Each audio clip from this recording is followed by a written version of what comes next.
will read you a book by candlelight, and this room is getting so dim that I lie. Like a puppeteer show, I make it up as I go, eating things that just aren't there. A story arc is shooting through the air, like the yellow moon glow. It's a face we both know, looking down upon us. Would you look at him go? He moves so slow.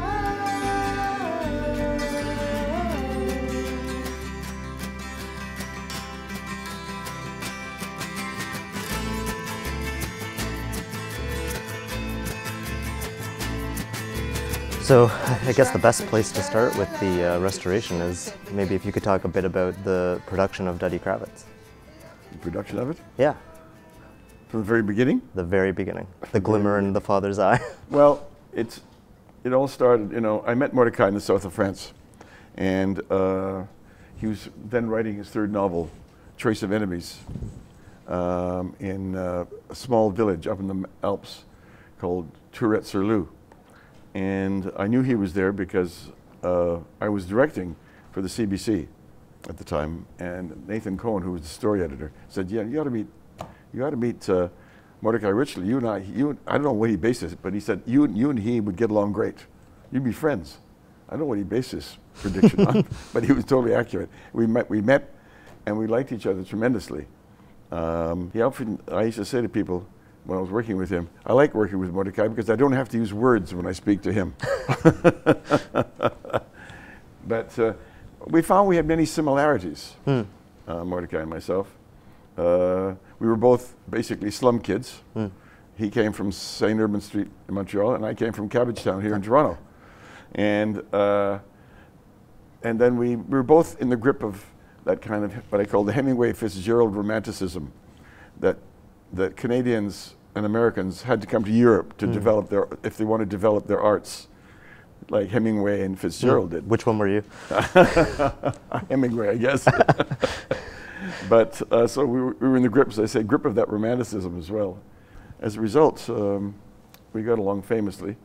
As Mordecai said, "You're a horse of the same color," to me.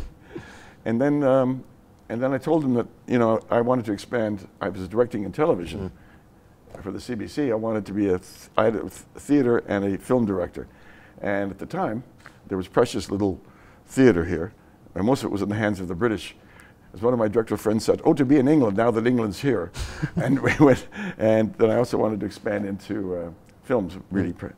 And so I know Norman Jewison and Arthur Hiller, they went to Los Angeles, but I thought I'd go to London because I could work in London, had both theater and film. So Mordecai said, "Why don't you share an apartment? I'm living up in, I have a place in the Swiss Cottage, and I'd love to come and join me with you." And it was the top floor of a dilapidated Victorian house. Furniture by Charles Dickens, you know, the kind of place it was.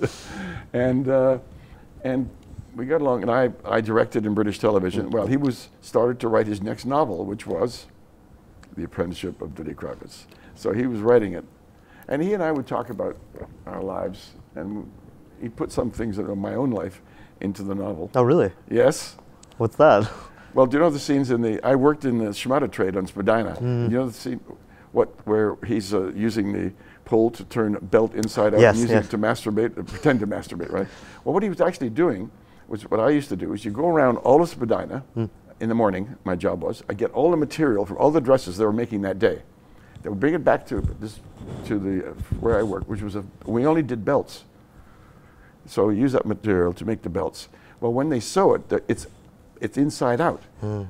What you want to do is now put it back up that pole to get it outside in, so you didn't show all the sewing.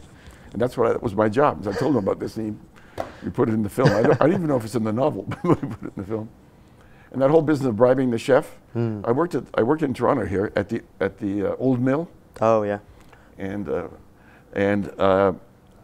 I can't tell you how I did it, but they used to serve secondhand food at the Old Mill to the staff.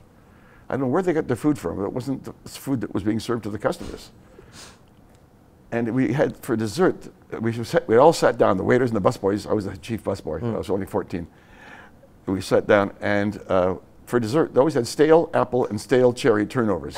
And where they got them from, I don't know, but they're always stale. So I did the thing with the dessert chef I won't tell you about. And he started giving me great desserts. And there were some German and French waiters there. They were furious with me. They said, what Jew tricks did you use, Kotcheff, to get those desserts? So Mordecai put, I mean, the details rather than, you know, because obviously Mordecai wrote the whole book. But inevitably, one talks about with a friend at night, drinking, carousing, one's life. But anyway, he finished the novel. He wrote it all through 1958. And no, what I'm talking about. Why do I lose track of the dates? It was, he wrote it in, it was 58. Yeah, it came out in 59? Or 59, yeah. I finished it in 59. And he gave it to me to read. And said, what do you think of it? Tell me what you think of it. And I read it, and I said, not only is this one of the best Canadian novels ever been written, but one day I'm going to go back to Canada and make a film of it. Of course, we laughed at the absurdity of such an idea because there was no film industry whatsoever. And however, I always had in the back of my head that I was going to make this film because I always thought, being a Canadian, I was going to do my best work as a Canadian in Canada. I mean, if you're working like I was directing in Great Britain, yes, you bring a certain kind of Martian, man from the moon attitude to British values, British characteristics. They don't see how idiosyncratic they are, but if you're an outsider, you do. But that only carries you to a certain point, you know. In Duddy Kravitz, no one can tell me about Duddy Kravitz, what the sets, the costumes, the smells, the feel of it. I had it all, you know. And that's the kind of certainty you need when you're working. You can't be, I don't know, what do British eat with their, you know what I mean? You can't be, you don't want to be like that. You need that kind of certitude, and certainty rather. It was very funny because, you know, the book is about a Jewish boy and scrambling for his survival. And when I during the 60s, when there was no Canadian film industry, I tried to get American financing for the film. And there was a man, I did a film in England called Two Gentlemen Sharing. It was about a black man and a white man who come to share an apartment and the kind of racial problems that were created. And it went to the Venice Film Festival, a British entry into the Venice Film Festival. And the man who was distributing it in America, a man called Sam Markoff, he was one of the old film guys in Hollywood. He ran a company called AIP, American International Pictures. And he said, well, Ted, you did a great job on Two Gentlemen Sharing. Have you got anything else you want to make? I said, yeah, I want to make this novel. And he read it and said, wow, what a great novel. God, it's wonderful, Ted. There's only one thing. I said, what's that? He said, I don't want Duddy being a Jew. I want him to be a Greek. A Greek? I said, the film doesn't make sense. I said, the whole point of it is the land that he's after, no one will sell it to a Jew, and he has to get this French-Canadian girlfriend to front for him. She thinks he loves her. No, he's using her, you know what I mean? And I said, that's the whole point of the film. I said, Greek. You know, and then later, Chris said, you like this? So I said, no, I'm not changing it. And so he said, well, if you don't change it, I'm not going to finance it. So then another American producer gave him the copy of the book, and he loved the book again. He said, oh, I loved it. I love it, Ted. I said, there's only one thing. Yeah, what's that? He said, I don't want to be set at Montreal. Montreal's too parochial. Well, where are we going to set it? He says, Pittsburgh. Pittsburgh? Pittsburgh's not parochial? And I said, look, the whole point is, he's Jewish. He's in a small Jewish enclave surrounded by this monstrous Catholic community. That doesn't apply in Pittsburgh. I said, maybe New York, maybe the outside. But no, it's a very specific situation in what you get in Montreal, you know. And you understand why he does some of the things he does. I mean, remember Mordecai told me that he was, when he was a kid, French-Canadian kids, 8 or 9 years old, French-Canadian kids would dance around him saying, you killed Jesus Christ, you killed Jesus Christ. Well, that helps to shape a character, doesn't it? And anyway, so finally when the CFDC, the Canadian Film Development Corporation, was created, it was possible for me to make that film and not violate the integrity of my best friend's novel. So you entered into production here in Canada on that. What was that experience like? the actual shooting? Well, I realized I had to get a script first. Mordecai didn't want to do the script because he'd written a novel 12 years previous, and he felt he didn't want to go back to a state of mind that was, and creativity that was very different from what he was working on now. And he thought it would interrupt with the novel that he was doing at that time, which I forget which one of the novels it was. So he said, "Look, you do the first draft, get the structure of the film right, and then I'll come in and polish up the dialogue." So I laid out the structure of the film, and of course the writer that I was working with just couldn't write the same style as necessary that Mordecai did. So Mordecai came in and just redid every word of the dialogue, but he had all the structure was pretty well what you see in the film today. I mean, I had amazing people worked on the film. The sets and the wardrobe were done by a woman called Ann Pritchard. Every piece of wardrobe in that picture, she did a drawing of it, a color drawing of the wardrobe. And so I knew exactly what we could discuss, what they were going to be wearing. She was amazing. And I think that the sets, the world post-World War II Montreal, the locations and the way she dressed it, just an amazing. So there, and Francois Proutot was the cameraman, and he did a fantastic job. And it was primarily a French-Canadian crew. And they were wonderful. Because, you know, inevitably you think, do they have the sufficient experience? Because after I worked with British crews, great British crews, you know, great British films, from my first 3 films, but I found there was no diminution of quality. There was that French-Canadian crew, they were marvelous, and they were very enthusiastic. If they lacked any moment of experience, they more than made up by their enthusiasm, you know what I mean, to work, which wasn't necessarily true sometimes with jaded British crews who've seen everything. And one of the most important, there were 2 things I had. Well, first of all, was the casting of Duddy. Without Duddy, there's no film. Duddy has to be great. And I looked and looked and looked. I went to all over Canada. I wanted a Canadian, first of all. I couldn't find anyone I thought could carry the film. I went to New York, ditto. And finally, in desperation, I decided, because the producer was getting, John Kemeny was a terrific producer, was getting nervous. Said, "Ted, we start shooting in 7 weeks and we haven't got Duddy." I said, "Look, John, if we don't get a great Duddy, I ain't doing the film." I said, because there's no film without Duddy. If he's on this for 2 hours, he's got to engage the audience, make you understand why he's doing these petty immoralities and make you sympathize with him. And I said, that's a very special thing, you know, without making it obvious what you're doing also. So I said, we got to get a great Duddy. I had done, if you believe this, I did a Western in Israel with Gregory Peck. And the casting director was a wonderful man called Lynn Stellmaster. And he's one of the legendary casting directors. I mean, if you look at the films, his 60 or 70 films that he cast, they're all great films. He was a great casting director. And I'd worked with him on this Western with Gregory Peck. So I phoned him up and said, "Lynn, I got no money. I'm making this film for $750,000. I can't pay you your fee, but I need you to help me. I'm desperate to get someone to play the part." He said, "Oh, Ted, don't worry about the money.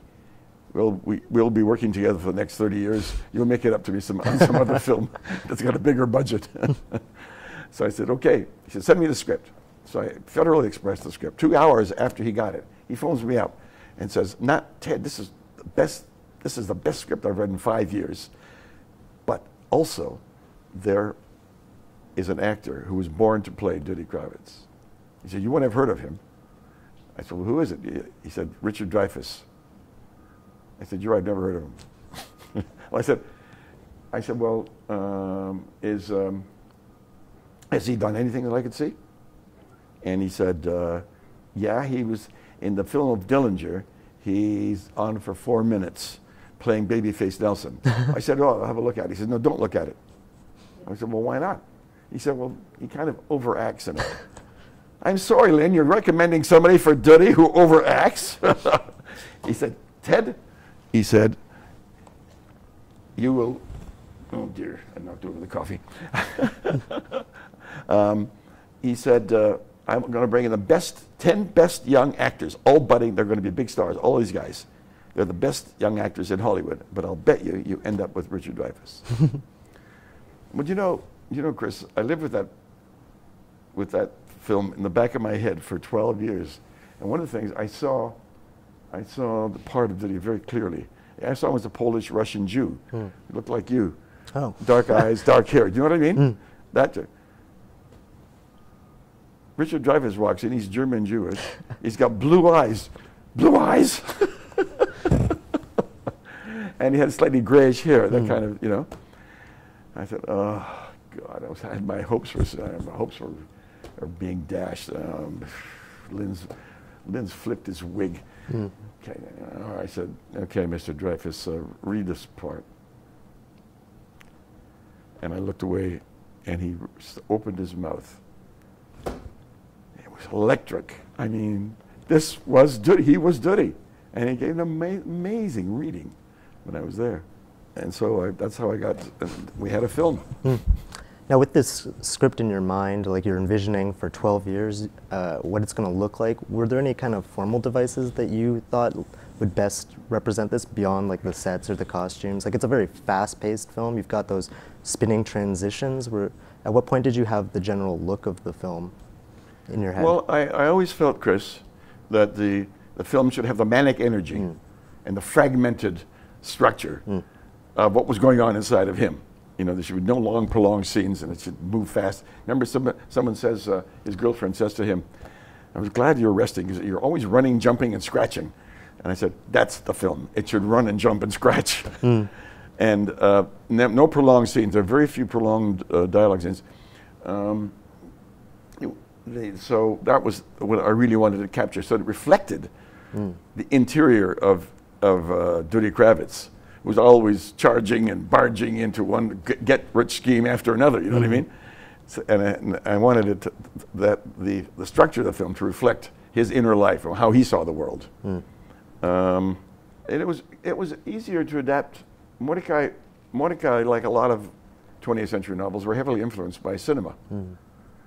And for example, in the book of one of the things that made it easier for me when I was adapting, doing the first draft of the script, was that there's no inner monologues that you have to dramatize in his book. It's always, everything in the book is action and dialogue. So that made it much easier. I cut down the dialogue scenes. And I must say, when Mordecai did the final, when he came in and saw Ted, the script, the structure is great, but the dialogue stinks. I said, okay, go for it, baby. And then, and we talked about it all, is that he was ruthless with his material. I mean, there was no, oh, don't touch that dialogue. I want that. Don't touch that scene in the book. No, he just cut it down to its basic minimums to keep that energy going, and as I say, the fragmented structure of the thing. And I've never seen a writer do that. They're usually so careful to keep some of their favorite lines or something like that. There was none of that. And what was the touchstone for making the bar mitzvah? Like you have the film within the film. That's an interesting aspect. I'm wondering what filmmakers influenced that, and maybe what styles you were going for when you get to play the director in the film, basically. Well, I just got drunk and I played. No. No.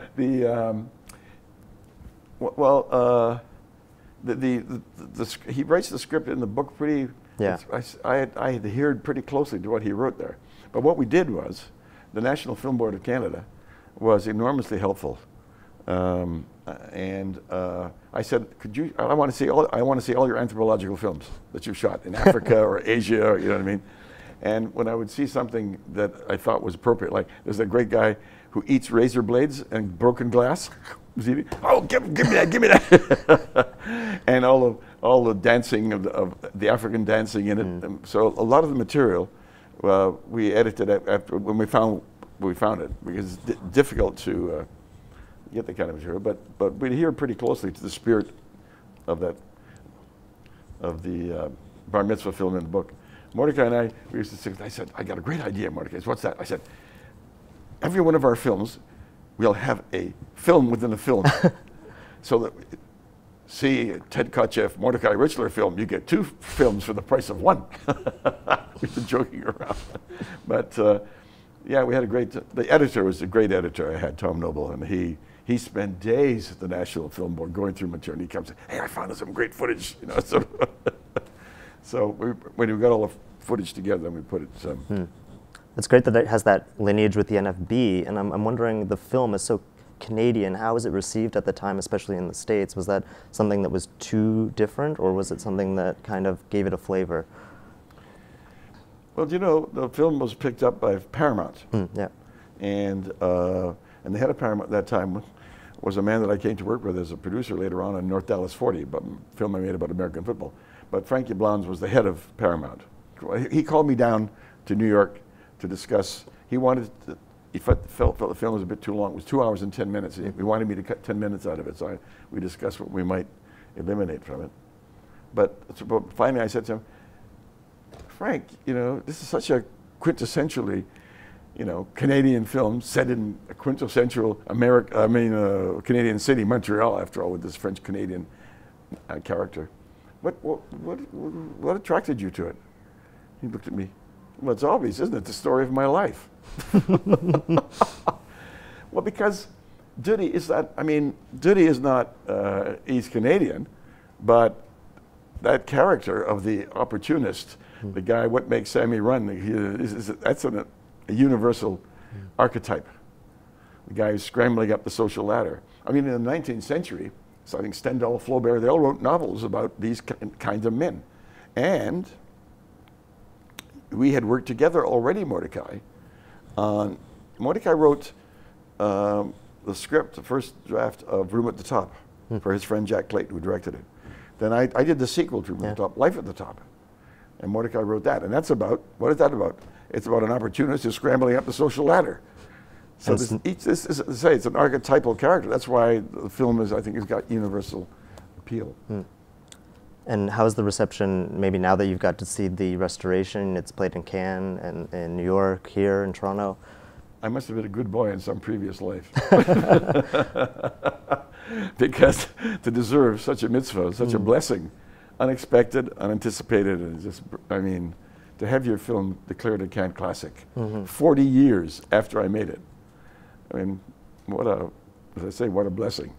And I found it very moving. And I want to say, you know, my only unhappiness was that Mordecai Richler didn't live. He died about 12 years ago. Didn't live to celebrate this glorious moment with me. But we were best friends for 44 years, Mordecai and I. And however, but still, it was an amazing. And also, I hate to, looks like is that 2 years ago I did a film in Australia called Wake and Fright. That was declared a Cannes classic. To have 2 films declared Cannes classics in 2 years. I must have been a really good boy. Like a really good boy to deserve such a blessing. Anyway, but and I was totally unexpected when it came along.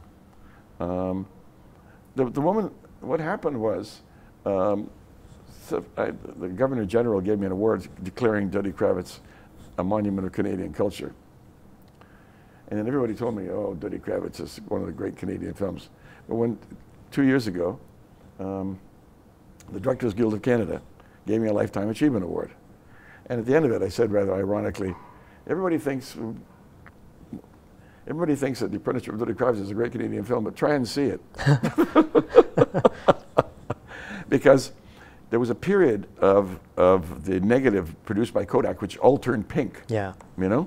Martin Scorsese spent a lot of time and a lot of money canvassing the big distributors to give money to, because there were some great films made in the 60s and 70s, the negative had turned pink.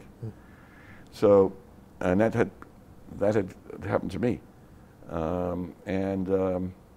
And Helga, who runs the Academy of Cinema, Film and Television, she was passionate about the film and she organized all sorts of the Directors Guild, the National Film Board, Telefilm, and Technicolor, who contributed.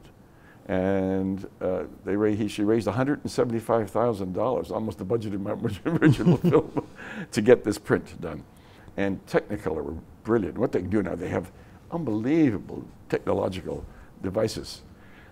For example, I'll give an example. There was a scene where there was 4 or 5 people in the frame, and 4 of the people were brilliantly lit, but this 5th was in a kind of a deep shadow. So I said, that one. So he went in and he did a round the face, just the face here. Pushed the button, up came the face. Well, everybody else stayed the same. How do they do that? I don't know. But I spent about 4 or 5 days going through the film, you know, adding red, adding blue, just making it, and not falsifying it anyway, but really restoring it the way it was. And I was taken aback. It was brilliant. What Technicolor did. The colorist was an amazing man, and the head of Technicolor too, a great guy. They produced this glorious print. And what happened was, because of that, I think that the Cannes heard about the new print, color print, so they could we see it? So they saw it, and that led to it being declared a Cannes classic, obviously, because there was no print that they could look at. And it was a result of that restoration that Helga Stephenson and the rest of those people did that led to it being declared a Cannes classic.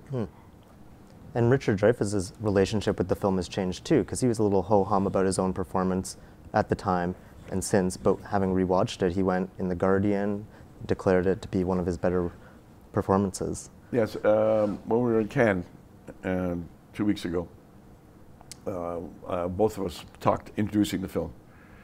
It was a big audience. There's a huge theater there. And I spoke, and then he spoke, and he just said that he now realized that this was the best role of his life. I think when he was very mixed, had a mixed response to the first time back in 1974, when the first film came out. And he looked at it, and I think some of it had to do with the fact that he saw himself, he didn't like what he saw, or didn't know how to respond. He was the whole film for 2 hours, and you see your face 50 feet across, you know? And he was taken aback, never done a whole film like that, you know? So he was a mixed response. He thought he overacted in places, but he didn't. And finally, about 10 years ago when he saw it, he said, you know, Ted, it's the best performance I ever gave, and one of the greatest parts ever offered to me, thank you. So yes, I think, you know, it's very interesting, Chris, you know, I've worked with actors. I did my very first film, which Mordecai also wrote, was called Tiara Tahiti. Can you imagine a director, I'm a 30-year-old director, and my first locations is Tahiti? And I had 2 great British actors, James Mason and John Mills. James Mason never, ever saw himself on the screen. No dailies, no performance, never saw any film he was ever in. He couldn't stand looking at himself. But you know, I understand that. You know, sometimes I don't like, this interview you're doing now, I don't want to see it. Who is that schmuck? It's true. There are other actors like that. Gene Hackman I worked with.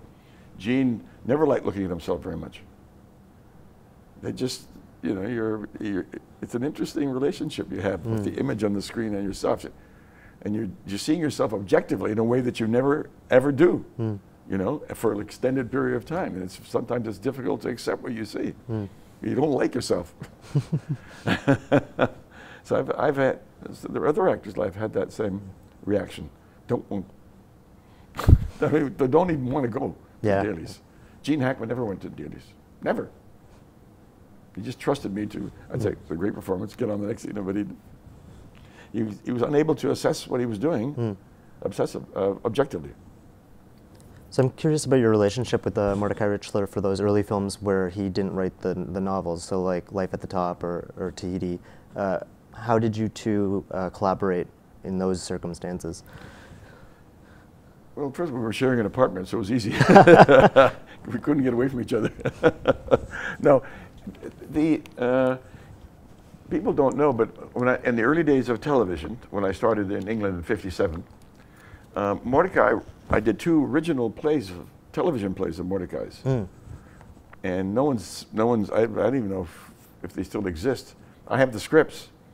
So we'd already worked together on that, on television. And also, we did an adaptation of the Borscht Belt Hotel in Duddy Kravitz as a 45-minute television play. It's an experience where he goes there and he loses all his money gambling, and all that whole sequence. We did that as a kind of a 45-minute television play. So we'd work together. And then he worked on. He worked even down after the war. We did Fun with Dick and Jane with George Siegel and Jane Fonda. Yeah. He wrote that. Oh, really? Huh. Yes. So as I said to you earlier, the great thing I said to people, the great thing about Mordecai is I don't have to use words when I speak to him. We saw each other. We saw each other. We saw the same kind of humor, the same attitude, the same. It was interesting, you know, almost like we were double act. Twins, twins. And it was easy to communicate with him and work with him. You know, we used to finish each other's sentences. Do you know the trouble with that scene is? Yes, I know we go too far. He'd say something, and I'd finish his sentence. We used to finish each other's sentences. We were so much on the same wavelength all the time. It was a great experience, Chris. I can tell you, to have that kind of ability to communicate with somebody, a writer that I adored and worshipped as a writer, and he thought I was a terrific director, so we had him. But one of the things that, Chris, that Mordecai and I we made a film about it, Joshua Then and Now, was that we both were puzzled, bemused. How the hell did a kid from Cabbagetown get the idea to be the great Canadian director? And I thought, how the hell did this kid from St. Urban Street get the idea to be a great Canadian novelist? We used to look at each other. Where do we get these dreams from? Where do we get these ambitions from? And we actually, in Joshua Then and Now, it's part of the undercurrent. You know, Alan Arkin plays his gangster father. His mother's a stripteaser. How did he get to be? So that was one of the, we never could answer that question. But it's an interesting thing. How the hell did we get these things, these ideas, based on what? So that always kept us entertained about each other. And those early collaborations, they also like span so many genres. That's another interesting aspect about it. Like, it seems like you as a director specifically are comfortable changing your style per film. Like, Life at the Top is very much a British social realism film. I mean, it's also a sequel. What was that experience like? You know, everybody's always said to me, you know, Kotcheff, you're a very strange director. I say, why? Well, you do the first Rambo film, First Blood, action, you know, action, and then you do Weekend at Bernie's, a couple of kids are keeping a dead body dragged, you know, a real farce comedy, and then you do westerns with Gregory Peck, and then you do, I don't know. Do you know what I think it comes from? Is that for myself, when I started working at the CBC, I was the youngest director there. I was 24 when I first started directing at CBC. We had two drama series. One was called Chase and Sanborn Hour. I'll tell you a funny story about that. And the other one is General Motors Theater. Well, General Motors Theater, I would do an hour play every 3 weeks. Comedies, dramas, historical, you name it. And so I think as a result of that experience, Sidney Lumet, the American director, he was one of the last guys. He died recently. We used to talk about that period. We all thought that was formative in the sense that we got a chance. Otherwise, who's going to give somebody an opportunity to direct a Weekend at Bernie's, a comedy, if you've been directing a lot of serious plays? You know, say, no, we need a comedy director. You know. So I think that's the reason I could move easily from one genre to another. But I was going to tell you a funny story about my first one was Chase and Sanborn Hour. Chase and Sanborn Hour, it was live, you go on over live. And the theme music for it was Charlie Chaplin's Smile. Smile when your heart is breaking, smile when your heart is aching, all that, you know. But of course, no words, the music. And so it would always be 10 seconds, Ted, and your stomach starts to churn. Butterflies the size of Pegasus are beating down there. And you realize that's going across the whole country. And then the assistant, to this guy, the guy that right me was a switcher. He did that. He'd switch from one camera to another. We had 4 cameras. And then the girl, my assistant, she would say, ready, shot, 128 on camera 2, and I'd take it, you know. And anyway, 10, 9, 8, 7, it's going across the whole country. I'm getting more and more nervous. Ready with the music. Hit the music. Straight up on 1. And we did the titles live too. Shoot with the titles on 2. Cut the 3. Shoot with the titles on 3. 3. Get a little closer. Take it. Take it. All that you're doing, you know. Kill him for God's sake. Kill him. Fell off again. We found the point where. Right. Anyway, you get the idea. We conduct the whole. I conduct this whole hour play. And then I used to say to people, there was no high, no marijuana, no hash, no coke ever gave you a high like doing live television. I wouldn't come down for 3 days. You know, it'd be adrenaline to be up to here from doing the show. And then, dissolved. 20 years go by. I'm in a restaurant, and I'm having a date with a beautiful woman, probably an actress. Never mind. And we're looking romantically across the glasses of wine at each other. And my stomach starts to churn. Don't do this to me now. Just calm down. But it said the stomach starts still churning. What do I hear over the loudspeakers in the restaurant? La da da da da da da da da. To this day, I'm like Pavlov's dog. If I hear that music, my stomach starts to churn because I did it for 2 years. You know what I mean? So, but anyway, that was it was an incredible training. And what we did was, when the Canadian directors went to Great Britain, people forget, we didn't get television here until 1952.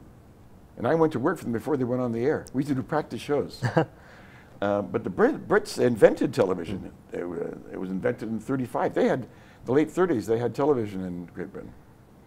But as a result, what happened was the directors who came and worked in television drama in Great Britain were theater directors, and a lot of their productions were like stodgy photograph stage plays with hardly any camera movement.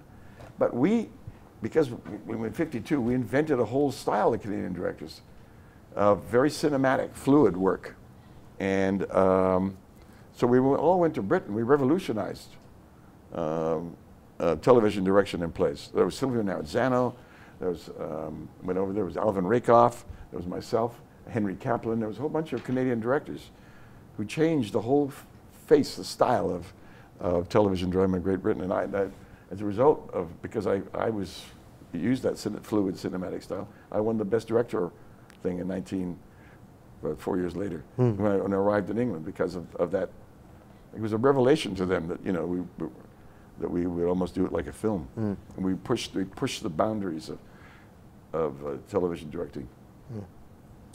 Now, when you have your collaboration with Joshua then and now, how have things developed? You've had all these skills at that point. How do you approach a project like that you know? Sorry, what was the Joshua then and now? Like, yes. You've got all this experience. You're working with Mordecai again, and the subject matter is very reflective of a life. How are you approaching that as a director? Well, as I say, we were Mordecai and I had a very similar sense of humor. You can see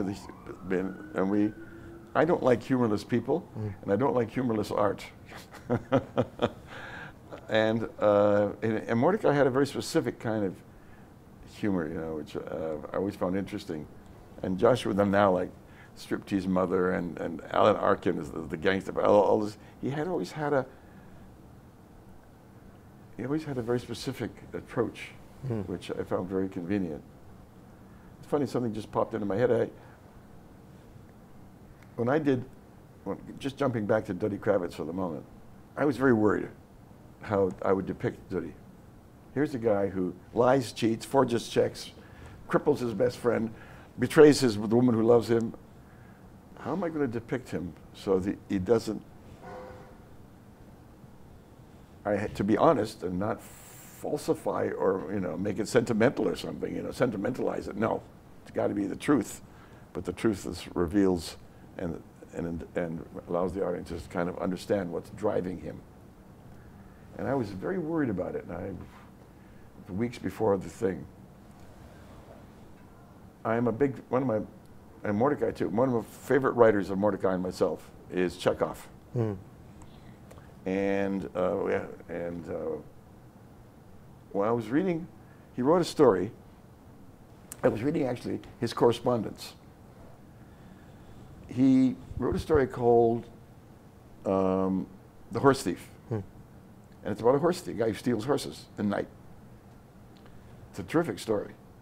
And what he did was he lived down at Odessa when he was writing his stories, but in Moscow there was this great literary critic, Zavorin, and he always sent his material to Zavorin. And so he sent him this story about the horse thief, and Zavorin wrote back and said, it's a terrific story, but you take no moral stance against the stealing of horses. And Chekhov wrote back to him and said, if you need me to tell you that stealing horses is wrong, boy, are you ever in moral trouble? And he said, you see, I'm not interested in condemning people. He said, what I'm interested in, what's going on inside the head of that man?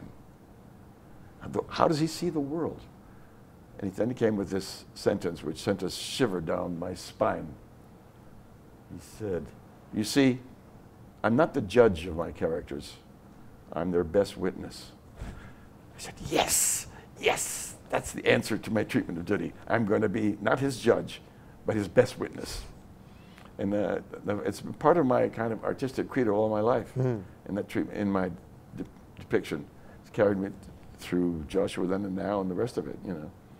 Joshua Then and Now was the closest thing about autobiographical with Mordecai.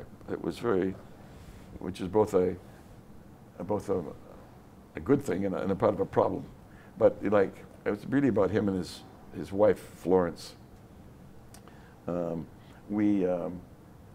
Florence was an amazing woman, and Mordecai was besotted with her. And she was on the cover of every Canadian magazine. She was a cover girl. She was beautiful. She was a model, a Dior model, and we used to attend modeling shows. You imagine Mordecai and me? We looked like two rumpled beds. So and they had these shows and all these beautiful models, and he was in love with her. He hadn't married yet, and we used to go in there, and we tried to upset her. He would say, "Wow, look at this broad!" And we say things as she passed. She was totally untroubled.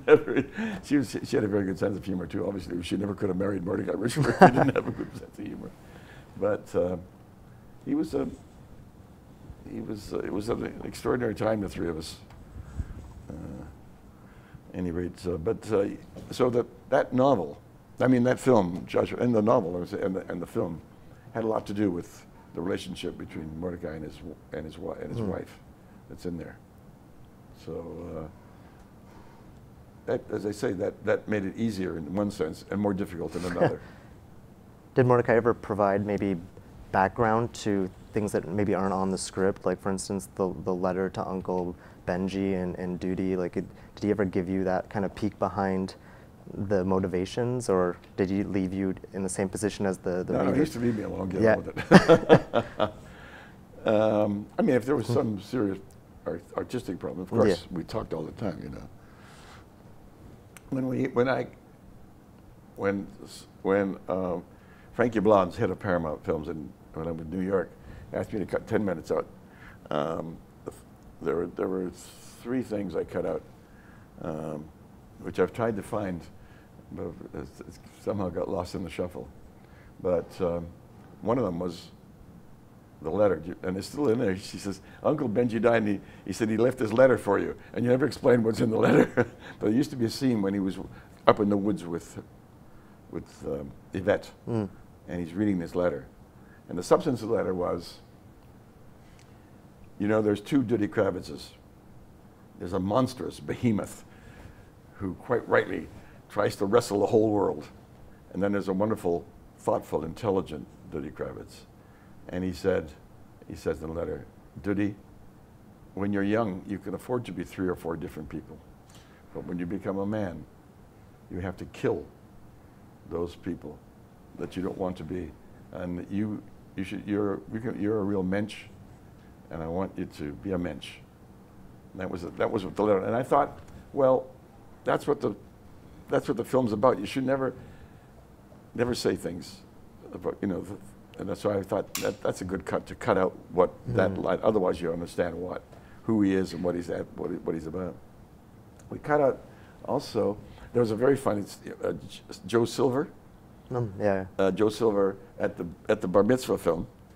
I had him he gets very drunk. It's hilarious. But it prolonged the film, I thought, too long, and somehow it lost its impact because it was so funny that somehow the craziness of it wasn't so crazy as what you get now. So I took that out.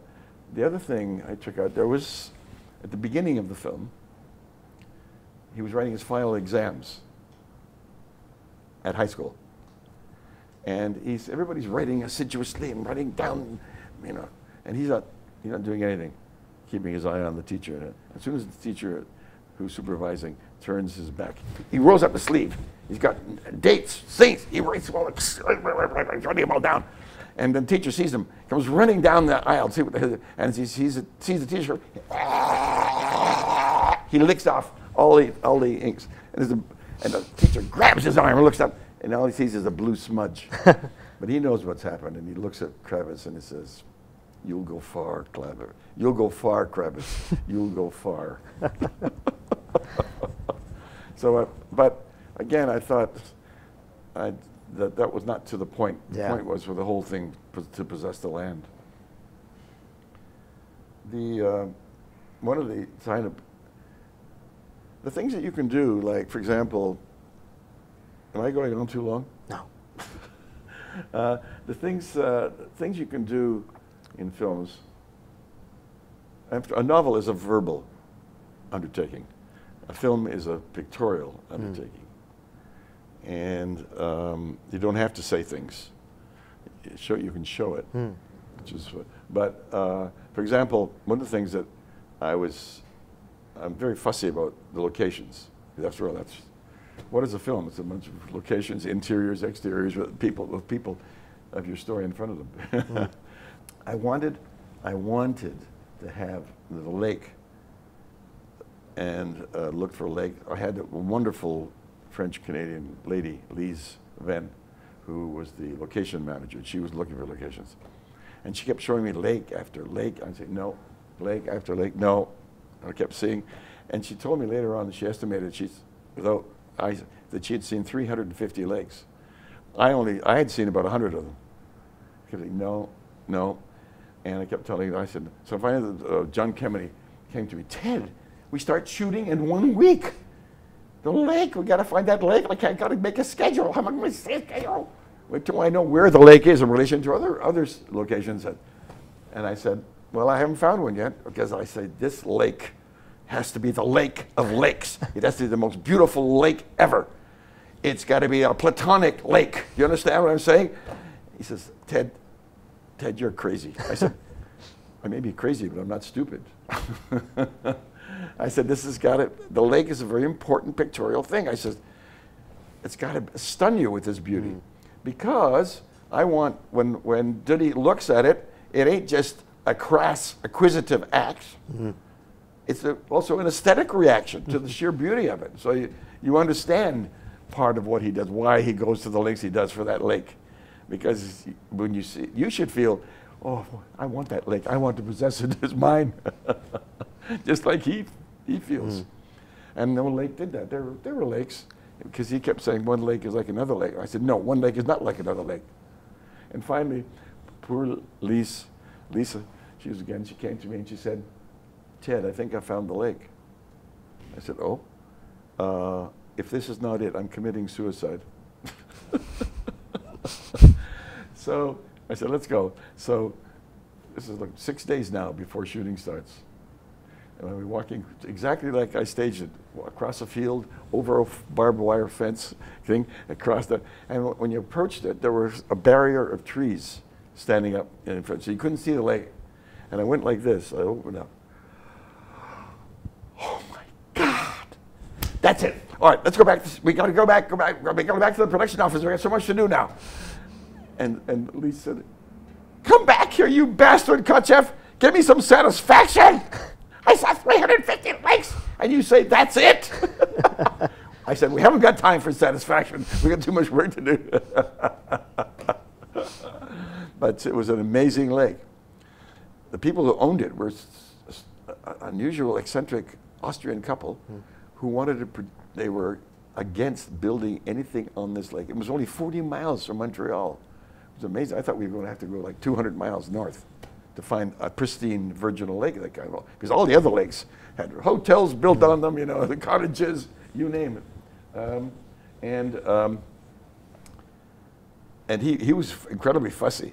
One time I took a shot and there was a log, a driftwood log, a big heavy one. I said, let's move this 8 feet so that, because it blocks the shot that I want to make. He kept running up, "You moved that log!" He didn't want, nothing changed. No, he wouldn't allow me to cut a branch off a tree or nothing. It was amazing. But then that was the reason it looked like it did, because there was no building on it. And he said, I asked him, "What, do you allow people to build cottages?" "No." I said, "Why?" He said, "Because they'll have toilets and the refuse will go into the lake. I'm not going to have my lake perverted by people's, etc." But it was certainly, you know what I feel often in often in life, especially when you're making a film, Chris, is that you need luck. If you don't have that luck, like to find that lake, otherwise, yes, we could have used some other lake, but it wouldn't have had the power of that lake. And that often happens, you know, with things, with locations, with casting. Just a little bit of luck you need. Let's talk about Weekend Fright for a minute. Just talk about Weekend Fright. It's crazy how, well, no one, like the film was basically inaccessible. You couldn't see it. And like the quality is so high that I'm wondering, how did it even get to that point where it was lost? Well, it broke my heart. Yeah. Because I thought that the 2 best films I've made was Weekend Fright and Duddy Kravitz. And then Weekend Fright, they lost the negative. Yeah. And they searched for it for years. And the editor, who thought the film was an Australian masterpiece, and it was a seminal film, because it was the first that started the renaissance of Australian films. Because I know, like Fred Skepsey and Bruce Beresford and Peter Weir all said to me, you know, that film inspired them, and said, because they saw it and they said, "Boy, you can make good films in Australia." They never believed it. They all wanted to come to, like Canadians, all want to go to Los Angeles and go to Hollywood, or to Great Britain, you know. So they looked and looked and looked. And speaking about Pittsburgh, yeah, they found the negative in Pittsburgh in 2 big boxes, and it said on the outside in big red letters, "To be destroyed." For destruction. No, it said for destruction. Had this guy, the editor, he searched for 2 years. Had he arrived 1 week later, they were going to burn the 2 boxes, and it was full of everything. Yeah. Pictures, music tracks, soundtracks, everything, and they were going to burn it. And now it's on lists of great horror films already, like since being re-released. Like this is like in the same breath as Repulsion or something like that. Yes. So you can imagine yeah. how good thing I never knew that it had been lost. They refrained from telling me, because I knew I'd gone crazy. The little hair that I have left would have gone entire if I had known that film was lost, and it would be never seen again. It was hard to imagine, isn't it? Yeah. Yeah. But you know what happened, Chris, is his name was Tony Buckley, the editor. When he went to Great Britain, Pinewood Studios, they used the laboratories there, and the guy said, "Oh yeah, that Australian film. Yeah. Well, I don't know. We sent it back to America." So he said, "Well, where did you send it?" He said, "I don't know. We just sent it to someplace. I don't know. We had an address. No, we haven't got it." So he was walking out the door, and the guy at Pinewood said, "Oh, by the way, we have 9 films here. Do you know any of these names?" And Tony said, "No." He said, "Yeah, we're going to burn them. They were going to dump them in the garbage can." 9 films. And also, Pierce Handling, who specializes in Canadian films. You know, don't you? Yeah. He specializes not in Canadian. Sorry, in films that were shot in Toronto. The first 2 films that were shot in Toronto, but by Sidney Fury, he was a Canadian director, a good one too. Destroyed, lost forever. I don't know how they can do that. I mean, here's an object which costs hundreds of thousands of dollars. It ain't like a 56-cent piece of jewelry that you just throw aside. It's an object of hundreds of thousands of dollars, and you just don't give it house room. Yeah. And but so I was lucky, certainly with Wake and Fright, that they found it in this warehouse in Pittsburgh. Yes, darling, you got enough footage? Great. So I don't have to think about the camera. You can be photographed without making faces.